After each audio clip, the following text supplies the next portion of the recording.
blessing on the way. Somebody is right on the edge of their breakthrough. Their breakthrough is right at the doorstep. It's 3 feet away.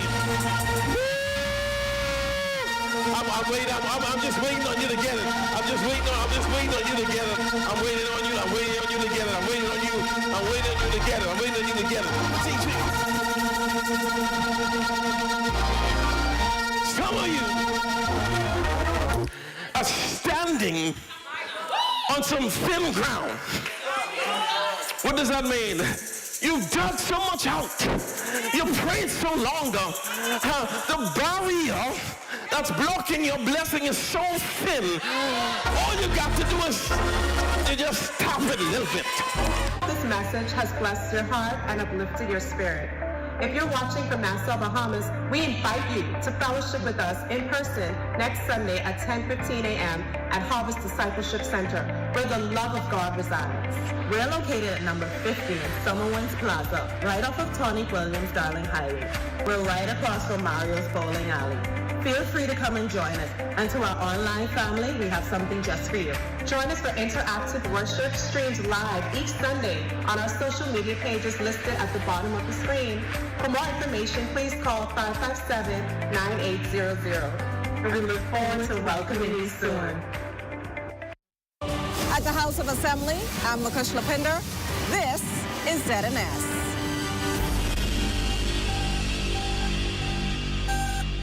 She is the first Bahamian Rhodes Scholar, a musician and physician who has combined those disciplines for innovative healing. She's also a key architect behind the Longevity and Therapies Act. And by the end of this program, you will understand why Dr. Desiree Cox is a legend.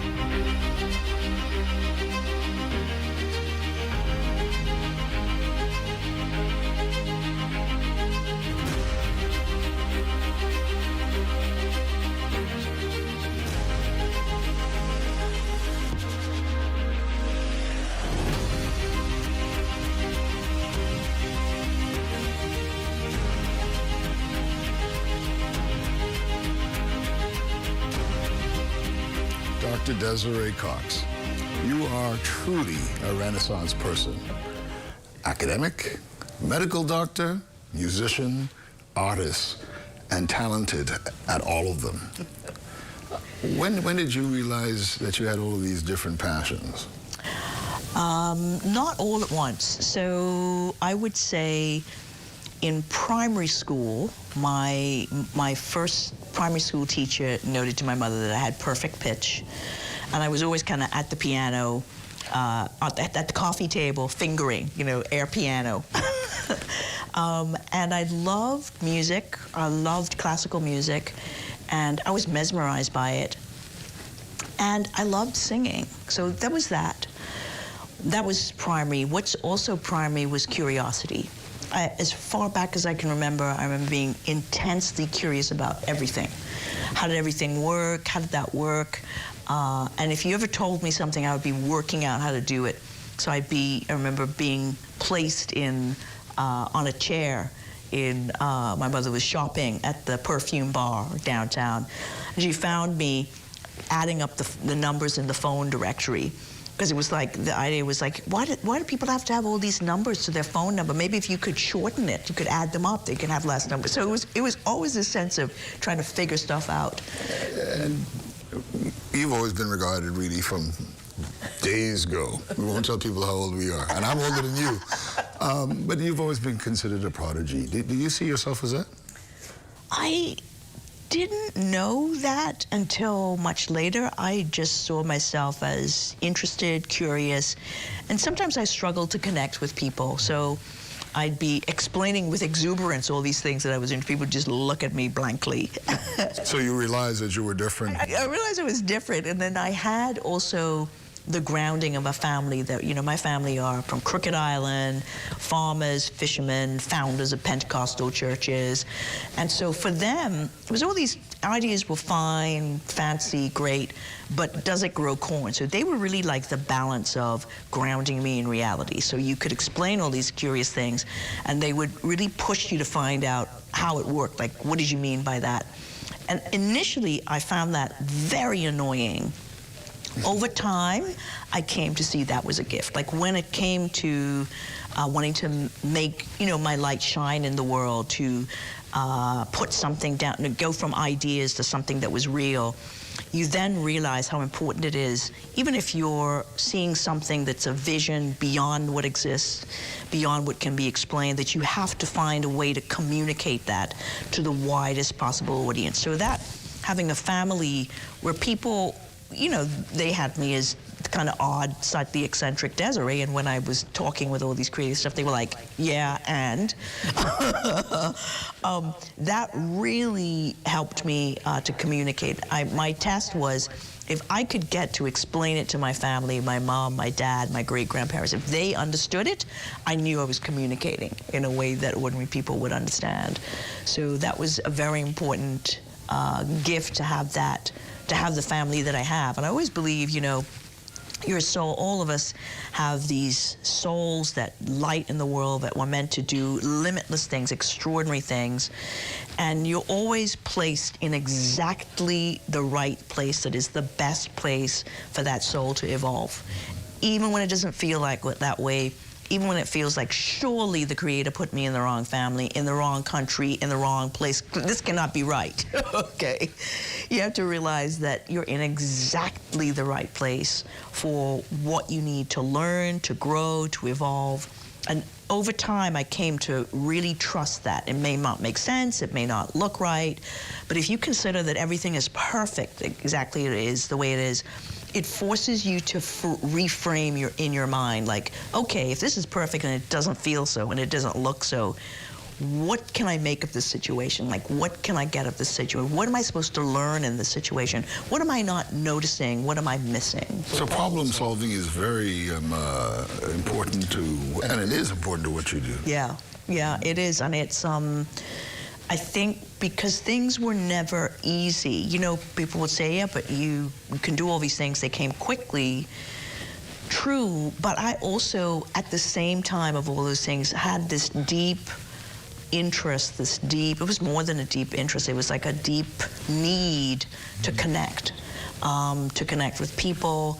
So when I felt that someone didn't get me, or that I wasn't being connected, or I wasn't really being appreciated, those things really bothered me internally, and they really forced me to find ways to stretch, to bridge. Like, if you're here, I'm looking at you, I'm talking, I'm seeing that face that says, I don't know, or cold, I'm not even interested. I'm always finding this way of like, where is this person listening from? How do I meet them at a place where I watch that light go off, and then I've awakened something in them? And then the question is, what did I say just then, or what happened just then that triggered something for you? So this has challenged your means of communication in so many ways. And you are someone who can communicate at all levels. Which is really important for someone who is a medical doctor. Right? But let's go back a little bit to probably, I'm assuming that this would have been your first big achievement, becoming the first Rhodes Scholar from the Bahamas.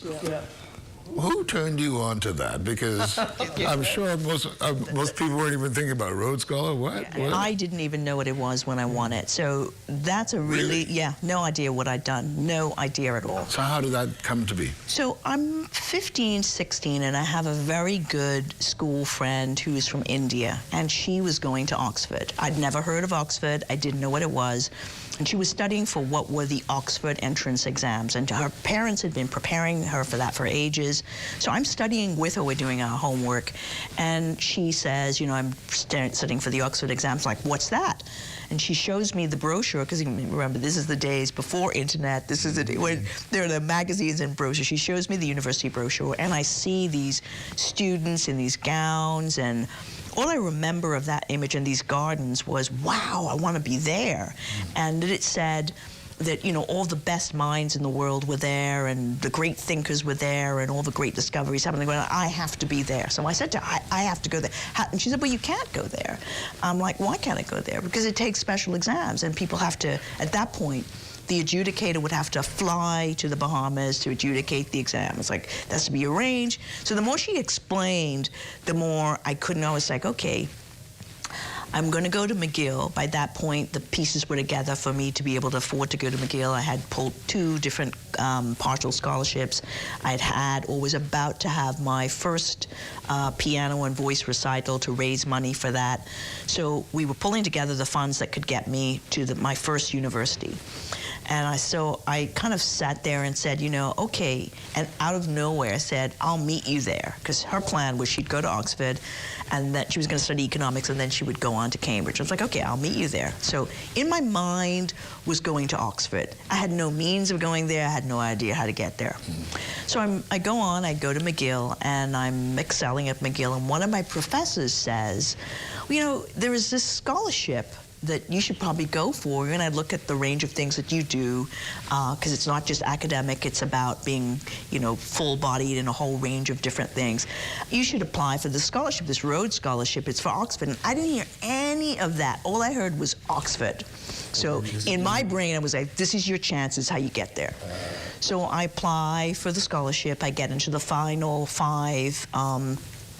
I go down to Barbados for the interview, and I'm the youngest in that cohort, and I didn't get the scholarship that year, and I'm disappointed. And But did it make you work harder? Well, I just thought, I'm giving up. They don't want me or whatever.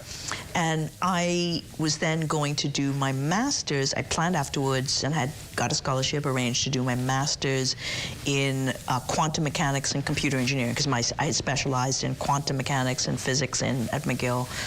And I go to University of the West Indies for the first year of, after that summer, it was like, okay, I'm going to medicine. Medicine was always in the picture.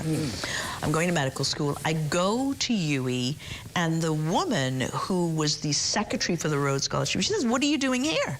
We're expecting you to be applying for the Rhodes Scholarship, and we're expecting your application. This was maybe like a week or 2 before the application had to be in. And she goes into her car, she opens up the bonnet of the car, and she gets out the application. She said, get this into me, fill it out. Now, remember, I'm in University of the West Indies, I'm in Jamaica. This is a situation when you have to make a phone, you had to make phone call, you had to book a call with Mr. Eccles. Mr. Eccles had the crank machine to get, and you had to wait for a week. You had to sign in the book, and you had to wait for a week for him to get that call out. So I'm like, this isn't gonna work. I go and I hang out with my friends who were doing law, who were in the bar school, and I call all of my references. I get the references, I get the application in. I go and get I get into the final group again. I go to Barbados again. I get the scholarship. And this was maybe University of the West Indies started in October. I had gotten the scholarship by November. So when I win the scholarship, I remember the other contestants saying, for someone who's just won a Rhodes Scholarship, you look incredibly calm. Like you look, because it was literally like a daze. Like it was like I didn't really know what I'd done. I call my mother to say, yes, I've got this Rhodes Scholarship and whatever. And again, their usual, they're like, and what is that? And where are you going? And why are you doing that? And it's already, why can't you just stay in medical school? Because my dream was, I wanted to go to Oxford. And I don't want to stop you right there because you have so much to tell, but we've got to take a quick... Yes, okay. We're going to go back. We have Dr. Desiree Cox telling us her story. Stay with us.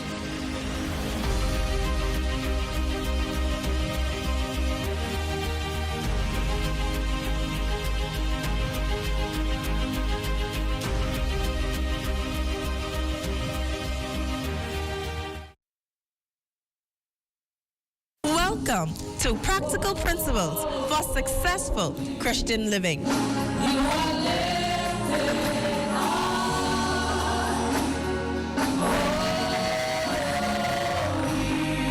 Let's press on inviting others to Christ, because the joy that you have and that you share, you should want them to have the same joy that you have. So invite them to the house of God and let them experience the joy of the Lord. We've been more connected with Camp Road Ministry than any other church. It is churches, community builders like this church that partner with the World Made Pratt Center for Girls.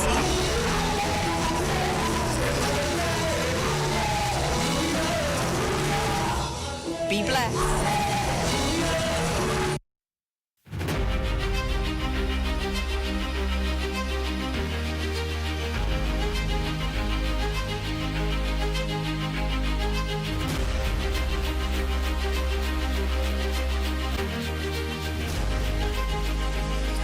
Continuing our conversation with Dr. Desiree Cox, who is a specialist in future health and regenerative medicine.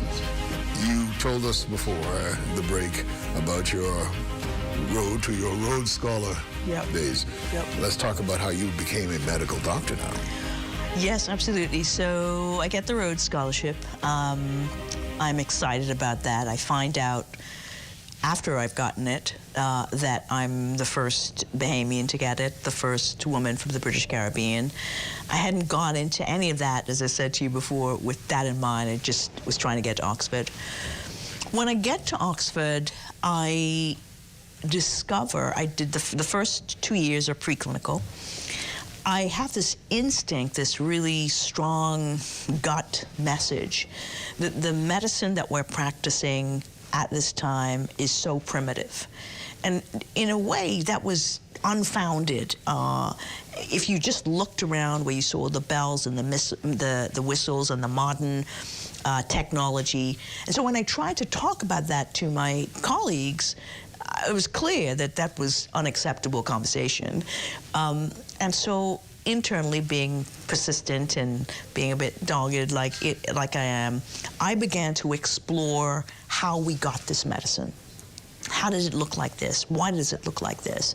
I talked to my other fellow Rhodes Scholar colleagues who directed me to different things to read. I was reading Oliver Sacks, Susan Sontag. I was reading all sorts of things, medical anthropology, that were outside of the path, just trying to get a way in, trying to get a way into understanding. And my thinking was, if you could work out how we got this medicine, you could reverse engineer it to something else. Now, there's something else that now comes under the label of future health or innovation. I did not have that language. I didn't know what I didn't know what the something else was. I didn't even know quite what all the pieces involved. But I knew there was something that was more elevated. So I go through medical school and I'm finding this new path. I find and determine that the clinical trial and the process that leads up to the clinical trial is foundational to our current medical system. And I wanted to understand how we got that, and that gets me to do the master's and the PhD in history and philosophy of science at Cambridge. At Cambridge, I was excited about what I was doing, but I get to the stage, as I shared with you, in Cambridge, where 8 months before the end of my thesis, I come to the end of my scholarship money. I'm homeless, just on the verge of street homeless, and I, by multiple miracles, managed to have places to stay. I'd be house sitting someone's place for like 6 weeks and then not know where I was going to be living, and then the day before I would be street homeless, something else would turn up. So that's how the whole 8 months was. I finished up the thesis, I wrote the thesis, and two things landed for me. One, my ideas, I realized, were out of the box. I knew by that point I was on a different sort of path. It was, as I shared with you before, I was married, and it was clear that I was heading down the road of a divorce, and it was clear that to be on this path, I needed to be able to support myself, and that it would be unwise to throw away the ability to practice by having not done my specializing. And so I move on to specializing. I specialize in psychiatry, which was a fantastic experience, but it was still not quite the right balance.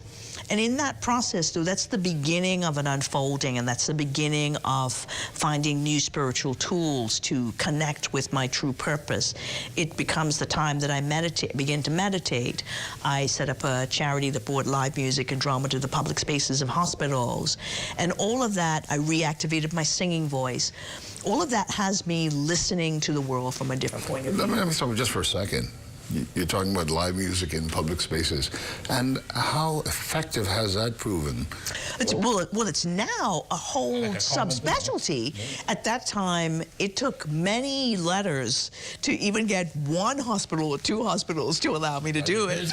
And it was just like, one hospital said, no, we can't have live music. We're afraid it will frighten the patients. I'm like, really?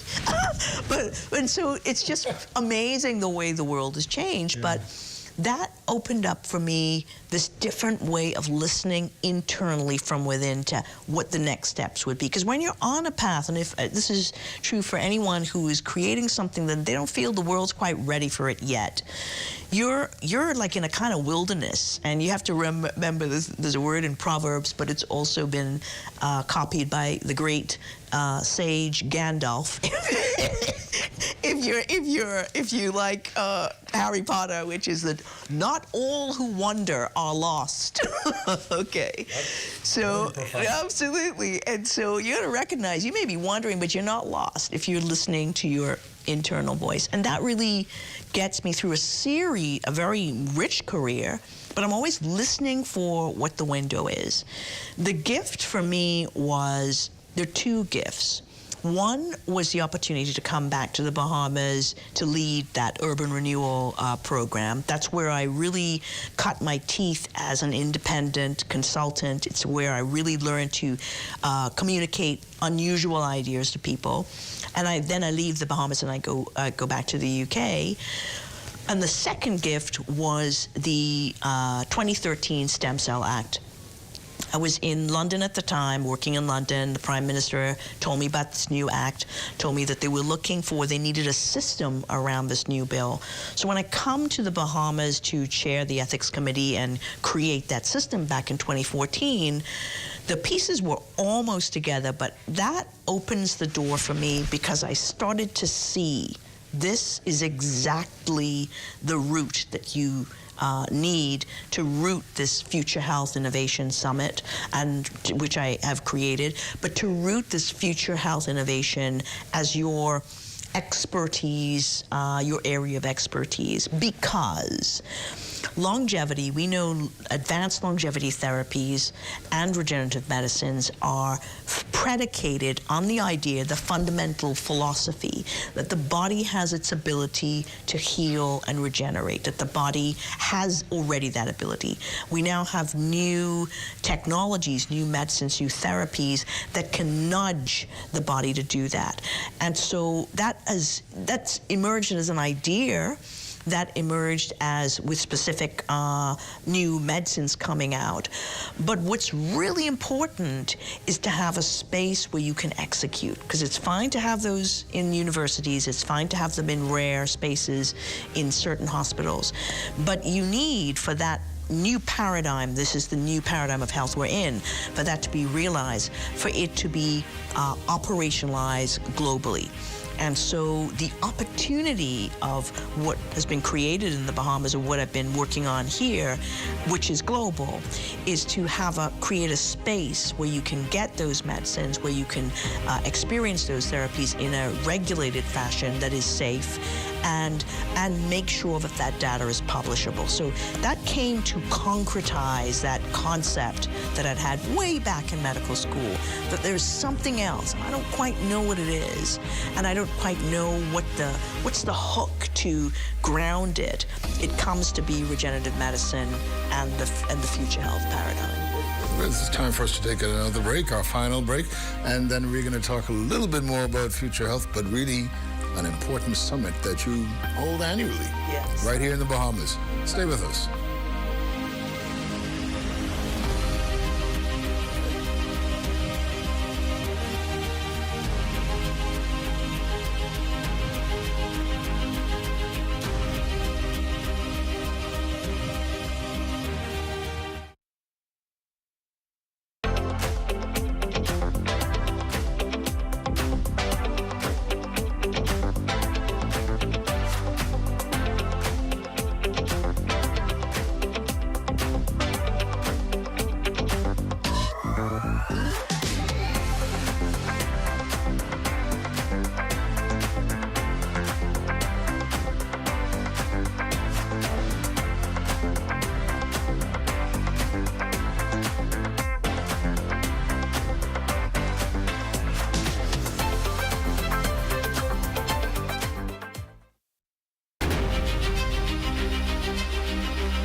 our final segment with Dr. Desiree Cox. Now, the act that dictates or gives the provisions for us to do or allows you to do what you're so good at was just passed in Parliament last year. So what does that mean in a quick summary? Yeah. So before I go to that, I'm going to come back to something else that connects that also with the summit too, is you had asked me, okay, when you started off, did you know that you had all of these talents, all of these different pieces? Well, I knew most of them, but the art came into being when I was here originally in around 2004 to 2007. And since then, I've become an artist. My work is all over the place. But what that also grounds for me was the role that I'm, you know, a part of the soul's purpose, which is connecting the dots between creativity and overall health, connecting the dots between left and right brain, connecting the dots between the body consciousness and whole person health, the restoration of whole person health. And that's the nexus between where metaphysics and science meet. One thing that the new act lays out, and I'm grateful for the opportunity to be the person who is spearheading that new act and bringing it into being. One thing that lays out is it opens the door for things that are more than stem cells, for this whole rack of immunotherapies, regenerative medicines, gene therapies to be available, and also for them to be available and for global access. So if you know anything about science or history and philosophy of science, people would have read Thomas Kuhn, which is The Making of Scientific Revolutions. We are in a phase right now that is between, in the places that are between the new one paradigm and the next. So the opportunity of a system that is digital, got a digital platform, which is the plan for this, that collects that data, that operationalizes that, is a way of creating engineering a system that helps us navigate this in-between paradigm phase while making those therapies available. The piece that I'm really passionate about making sure gets in the picture is the consciousness part, the why. It's fine to have great medicines. It's fine to have new regenerative therapies. It's really critical that we get people awakened to the why am I here? What am I doing here? The health and the medicine part of why you're here is to help you have the best possible life. But you also need to be having the right consciousness with this new medicine. That's often not a conversation that is had. One thing that we're excited about with this year's Healing Summit, and you mentioned it before, 2018, I started a summit called the Healing Future Health Innovation Summit that brings together all of the top speakers, leaders in this field in the world, has them talk about their science, particularly those people who are applying that in the world, making those things available. What's the real world data? And I also wanted to make sure that young people who are just looking at where they might plant their flag in the medical profession, what's going on, so that they can see the future as they're creating their past. So young nurses, doctors. It started off also with high school top STEM students.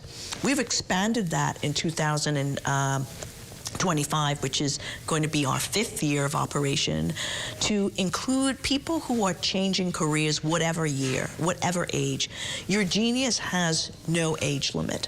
And so that's the part of it. So we want to include that.